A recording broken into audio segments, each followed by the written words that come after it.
In this scenario, we will demo how to use Z ChatOps to manage IBM Z Workload Scheduler resources with some examples. Let's see the status of the engine.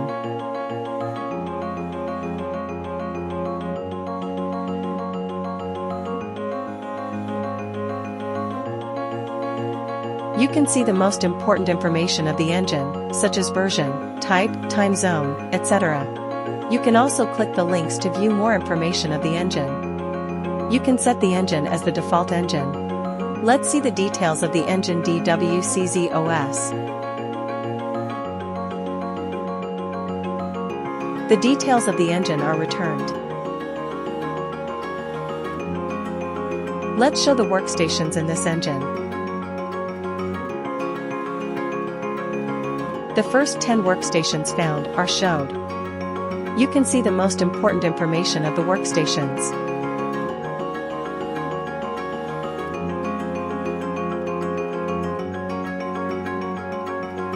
Let's see the details of the workstation ALTW. The details are returned. You can see the workstation is inactive. Let's see the status of jobs.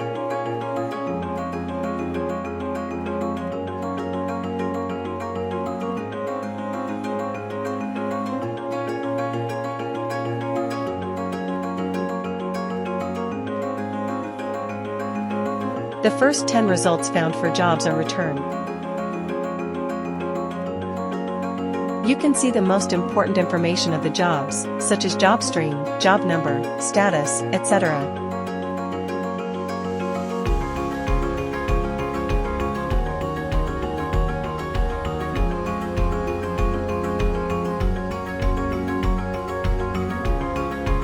Let's see the details of the job start day. The details are returned.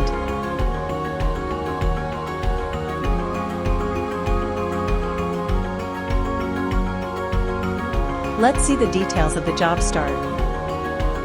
The details are returned.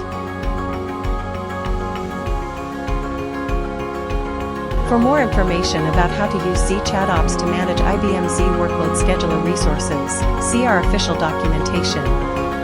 Thanks for watching.